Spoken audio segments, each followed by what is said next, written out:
अस्सलामुअलैकुम।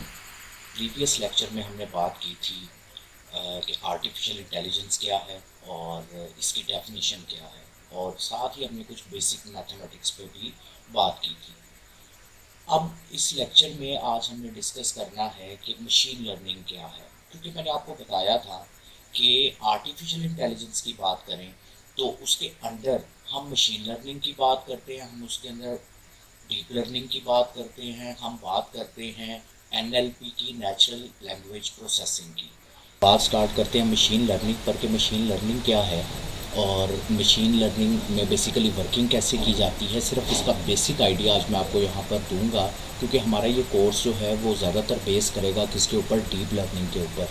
लेकिन उससे पहले मशीन लर्निंग को डिस्कस करूँगा और उसके बाद हम डीप लर्निंग पे डिस्कशन करेंगे, और साथ ही हम डिफरेंस भी देखेंगे कि मशीन लर्निंग और डीप लर्निंग में डिफरेंस क्या है। तो मशीन लर्निंग को समझाने से पहले मैं यहाँ पर आपको एक एग्जांपल से बात क्लियर करने की कोशिश करूँगा। यहाँ पर मैंने एक टेबल बनाया है जिसमें दो कॉलम्स हैं, एक क्वांटिटी का कॉलम है और दूसरा प्राइस का कॉलम है। क्वांटिटी किलोग्राम में है और प्राइस रुपीज़ में है। फॉर एग्जांपल कोई भी कॉमोडिटी है हमारे पास और उस कॉमोडिटी की 5 केजी की प्राइस जो है वो 110 केजी है। सिमिलर 15 केजी की प्राइस जो है वो 130 केजी है। 23 केजी कॉमोडिटी की प्राइस जो है वो 146 रुपीज़ है। इसी तरह 8 केजी की प्राइस जो है वो हमारे पास 116 है। ठीक हो गया। और 13 केजी की प्राइस मैंने आगे क्वेश्चन मार्क लगा दिया, मींस कि हमें पता करना है कि 13 केजी की प्राइस क्या होगी। तो इस डाटा को अगर आप देखें, ये डाटा अगर मैं आपको दे दूं और मैं आपसे कहूं कि इस डाटा को एनालाइज करके आप मुझे बताएं कि 13 केजी की प्राइस क्या होगी, तो आप क्या सजेस्ट करेंगे। मैं चाहता हूं कि आप वीडियो को पॉज करें और ज़रा इस डाटा को थोड़ा सा एनालाइज करें और एक प्रिडिक्टिव वैल्यू जो है वो मुझे 13 केजी की प्राइस की आप बता दें। तो होगा क्या, आप क्या करेंगे, आप कहेंगे अच्छा 5 केजी की 110 रुपीज़ प्राइस है, 15 केजी की 130 है, 23 केजी की 146 है, 8 केजी की 116 है, तो 13 केजी की कितनी होगी। तो आप गैस करने की कोशिश करेंगे, लेकिन वो गैस आप किस बेस पे करेंगे, वो गैस आप इस डाटा की बेस पर करेंगे कि अच्छा 5 केजी की 110 है और 15 की 130। अगर मैं गैस करने की कोशिश करूं, मैं प्रिडिक्ट करने की कोशिश करूं प्राइस को, तो अंदाज़ा मैं लगाऊंगा कि अच्छा 15 केजी की 130 है और 23 केजी की 146 प्राइस है, तो कोई इन बिटवीन 13 केजी की होगी, कोई राउंड अबाउट। अगर मैं कह दूँगी जी 13 केजी की जो प्राइस आएगी ना मेरे पास वो 100 एंड लेट्स सपोज 40 आई, 140। तो ये मैंने प्राइस 13 केजी के लिए क्या की है, प्रिडिक्ट की है। लेकिन वो प्रिडिक्ट मैंने जो है इस डाटा की बेस पे की, कि इस डाटा का बिहेवियर मुझे जिस तरह का लगा मैंने उसको एनालिसिस किया, उसको एनालाइज किया, और एनालाइज करने के बाद मैंने अपनी प्रिडिक्शन बता दी। समझ रहे हैं मेरी बात को। डाटा दिया गया और उस डाटा की बुनियाद पर, उस डाटा को एनालिसिस करके मैंने एक प्रिडिक्शन दे दी कि 13 केजी की प्राइस जो है वो क्या होगी, 140 रुपीज़ हो सकती है। अगर इस तरह का काम हम अपनी मशीन से ले लें, जो काम अभी यहाँ पर हमने किया है, डाटा को एनालाइज किया है और एनालाइज करने के बाद वो प्रिडिक्शन दी है, जिस तरह मैंने ये रुपीज़ 140 प्रिडिक्शन दी है, तो वो प्रिडिक्शन ठीक भी हो सकती है, वो प्रिडिक्शन गलत भी हो सकती है। लेकिन हमने इस डाटा को एनालिसिस करने के बाद क्या किया, प्रिडिक्शन दी। अब मैं ये कहना चाह रहा हूँ कि यही काम हम अपनी मशीन से ले लें, अगर हम अपने कंप्यूटर से ले लें, तो उसके लिए क्या होगा, हमें ये डाटा अपने कंप्यूटर को देना पड़ेगा। और कंप्यूटर क्या करेगा, कंप्यूटर जो है वो इस डाटा को एनालाइज करेगा, इस डाटा के दरमियान रिलेशनशिप्स फाइंड आउट करेगा, और रिलेशनशिप्स फाइंड आउट करने के बाद वो एक ऐसा रिलेशन बिल्ड करेगा जो रिलेशन जनरल रिलेशन होगा। जो रिलेशन क्या होगा, जनरल रिलेशन होगा। और उस जनरल रिलेशन में हम क्या करेंगे, अपनी क्वांटिटी की वैल्यू उसको देंगे, वो हमें प्रिडिक्ट करके देगा प्राइस। समझ रहे हैं वो रिलेशन किस तरह का हो सकता है? यहाँ पर ज़रा गौर कीजिएगा, मैं यहाँ आपके सामने लिखता हूँ उस रिलेशन को।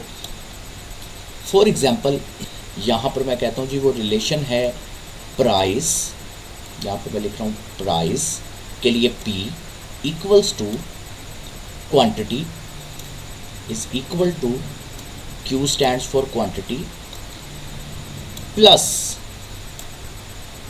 सम काइंड ऑफ, आप कह लें कि some kind of bias value. इसको मैंने प्रेजेंट किया बी से। ये मैंने क्या है कि इक्वेशन लिखी है, ये बिल्कुल वैसी ही इक्वेशन है। अगर आपको याद हो तो हमने एक इक्वेशन का ग्राफ ड्रॉ किया था और वहाँ पे हमने लिखा था y is equal to 2x plus 3, y is equal to 2x plus 3। ये इक्वेशन जो है ये उसी से मिलती जुलती है जो मैंने इक्वेशन ये लिखी है, p is equal to Q plus 22 से मुराद क्या है? Some y intercept. याद है हमने लास्ट टाइम बात की थी, क्वांटिटी रिप्रेजेंट कर रही है किसको? इस वेरिएबल x को, और ये प्राइस जो है ये रिप्रेजेंट कर रही है किसको? वेरिएबल y को। तो मैंने आपसे कहा कि हम इस डाटा को दें किसको? कंप्यूटर को, हमारी मशीन को, और हमारी मशीन इस डाटा को क्या करे? एनालाइज करे। हमारी मशीन इस डाटा को क्या करे?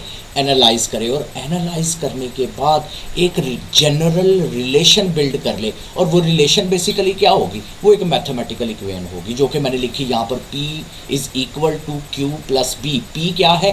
प्राइस को प्रेजेंट कर रहा है, Q क्या है? क्वांटिटी है, और B इज सम बायस, और बायस को मैंने यहाँ पर आपको बताया कि क्या है? बेसिकली y इंटरसेप्ट है, और इसके बारे में हम थोड़ी सी डिटेल में बात आगे जाके भी करेंगे।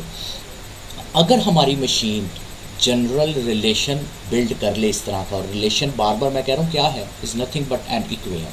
रिलेशन कुछ नहीं होता, सिर्फ क्या है? एक इक्वेशन होती है। समझ रहे मेरी बात को? हमने डाटा अपनी मशीन को दिया, मशीन क्या करे? मशीन उस डाटा के दरमियान रिलेशंस को फाइंड आउट करे, एनालाइज करे उस डाटा को, और एनालाइज करने के बाद एक रिलेशन बिल्ड कर ले। और वो रिलेशन किस तरह का हो? एक इक्वेशन की फॉर्म में हो। समझ रहे? वो रिलेशन क्या हो? एक इक्वेशन की फॉर्म में हो, जिसमें हम क्या करें? क्वांटिटी को इंसर्ट करें, और क्वांटिटी की वैल्यू इंसर्ट करने के बाद वो हमें प्राइस की वैल्यू बता दे। फॉर एग्जांपल मैं कहूँ जी B जो है वो लेट्स सपोज मेरे पास क्या है? 100। B की वैल्यू क्या है? 100 लेट्स सपोज। और क्वांटिटी जो है वो क्वांटिटी हमारे पास, हमने 13 kg के लिए प्राइस को प्रिडिक्ट करना। Price is equal to 13 kg plus 22, तो ये कितना बन रहा है? 113। तो प्राइस जो हमें मशीन ने लेट्स सपोज कैलकुलेट करके दी है फॉर 13 kg, दैट इज़ 113।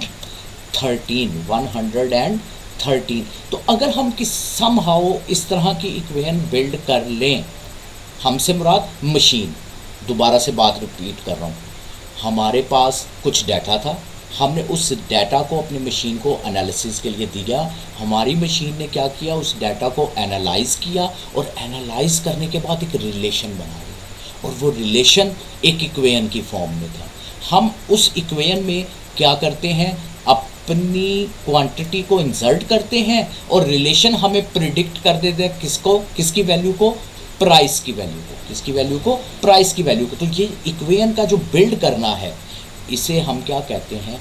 इसे हम कहते हैं मशीन लर्निंग। मशीन ने इस इक्वेशन को बिल्ड किया है। कैसे किया है हम बाद में बात करेंगे। जब मशीन लर्निंग का कोर्स मैं लॉन्च करूंगा तो उसमें हम बात करेंगे कि बेसिकली ये इक्वेशन जो है ये रिलेशन मशीन कैसे बिल्ड करती है, डाटा को कैसे एनालाइज करती है। लेकिन फ़िलहाल मकसद क्या है समझाने का? सिर्फ इतना है कि अगर हम मशीन को कोई डाटा दें, मशीन उस डाटा को एनालाइज करे, उसकी तमाम परमुटेशन और कॉम्बिनेशंस को देखे, और तमाम परमुटेशन और कॉम्बिनेशंस देखने के बाद उस डाटा के दरमियान एक रिलेशन बिल्ड कर ले, एक जनरल रिलेशन, जिस तरह मैंने यहाँ पर लिखा P is equal to Q plus P। और इस रिलेशन को यूज़ करते हुए हम उसको क्वांटिटी बताएं, वो हमें प्राइस कैलकुलेट करके दे दे, तो इस सारे प्रोसेस को हम बोलते हैं मशीन लर्निंग। तो मशीन लर्निंग का मकसद सिर्फ और सिर्फ इतना होता है कि हम अपनी मशीन को ट्रेनिंग के लिए डाटा देते हैं, मशीन उसको एनालाइज करती है और एनालाइज करने के बाद एक स्पेसिफिक रिलेशन बिल्ड कर लेती है, और जब वो रिलेशन उसके पास आ जाता है तो हम उस रिलेशन में अपने रिक्वायर्ड वेरिएबल की वैल्यू प्रोवाइड करते हैं और हमें रिज़ल्ट मिल जाता है, प्रिडिक्टेड रिज़ल्ट। और वो रिज़ल्ट 100% भी एक्यूरेट हो सकता है, 99% भी एक्यूरेट हो सकता है, 98% भी जो है वो एक्यूरेट हो सकता है। तो डिपेंड करता है कि हमने किस किस्म का डाटा अपनी मशीन को एनालिसिस के लिए दिया। जितना अच्छा डाटा हम अपनी मशीन को एनालिसिस के लिए, ट्रेनिंग के लिए देंगे, ही ज़्यादा अच्छा प्रिडिक्टिव रिज़ल्ट जो है वो हमें मिल सकेगा। Is that clear? तो होप सो कि आपको बात समझ आ रही होगी। अब यहाँ पर एक बात मैं और आपके साथ करना चाहता हूँ। ये जो क्यू है, जो क्वांटिटी है, जिस तरह यहाँ पर ये मैंने क्वांटिटी लिखी है आपके पास, क्वांटिटी का कॉलम जो है, इस क्वांटिटी को हम बोलते हैं feature. That quantity is called feature.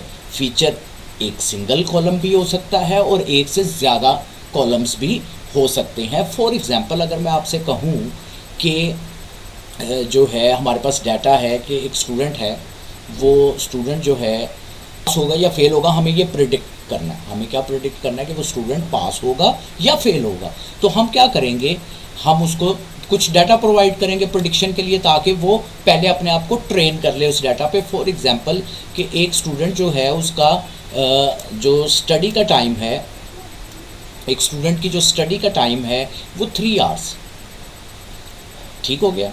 वो कितना है, लेट्स सपोज 3 आवर्स।